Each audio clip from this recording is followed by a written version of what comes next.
चाहेंगे? बहुत लोगों को दिक्कत तो यहाँ पे है। एक तो बिजली का बिल काफ़ी ज़्यादा आ गया, एमनेस्टी स्कीम तो लागू की, लेकिन लोगों की किस्त इतनी बन गई है 8-8 हज़ार 7 हज़ार।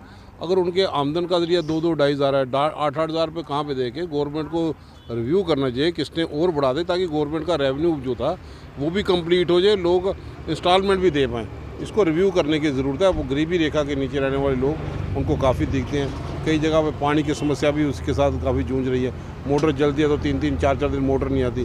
जैसे बहुफोर्ड के अंदर ही वहाँ पे मोटर एक जली थी 3 दिन नहीं। तो इंटरनल बस्तियों में ना टैंकर जा सकता है, लोगों को दिखते हैं।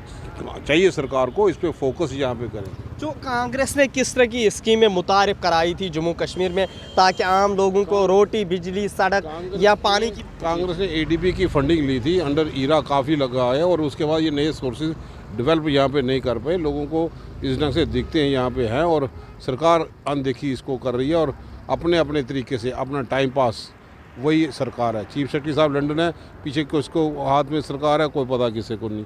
इसी ढंग से पीछे से गवर्नर साहब एलजी साहब बाहर रहे कि काफ़ी देर यहाँ पे रहे, तो नीचे गवर्नमेंट का रिस्पांस जो होना चाहिए था वो रिस्पांस कई जगह पे उसमें कमी यहाँ पे। डेंगू की मार से लोग मर रहे हैं, पुख्ता इंतजाम होने चाहिए।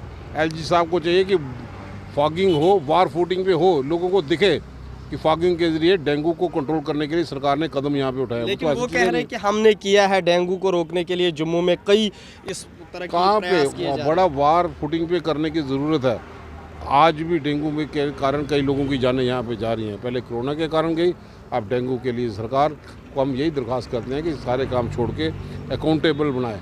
हर एक जगह पे स्लम एरिया में मैक्सिमम वार फुटिंग के तौर पे सब अभियान छेड़े, लोगों के सामने विजिबल भी हो और लोगों का कॉन्फिडेंस भी बढ़े। बालाजी, भारत जोड़ो यात्रा तो चल रही है, हिमाचल प्रदेश में भी इलेक्शन है, इसके बाद गुजरात में भी इलेक्शन है, आपकी मुहिम भी तेज़ है इंडियन नेशनल कांग्रेस की। क्या भारत जोड़ो जो अब तहरीक चल रही है वादी जम्मू कश्मीर का, वो वारिद होगी और कितना फ़र्क पड़ेगा इन भारत जोड़ो से भाजपा का सुपड़ा साफ होता दिखाई देगा। आज यहाँ पर इतनी ताकत कांग्रेस की बढ़ रही है कि प्राइम मिनिस्टर को अपने कैंडिडेट को फ़ोन करके बैठाने की बात की जाती है, धमकी दी जाती है। ये हम नहीं बोल रहे, आज ये प्राइम मिनिस्टर का लेवल यहाँ तक पहुँचा दिया है। तो मैं मुबारकबाद देता हूँ राहुल जी को, जिन्होंने भारत जोड़ो यात्रा के माध्यम से कई लोगों को अपने साथ यहाँ पे जोड़ा।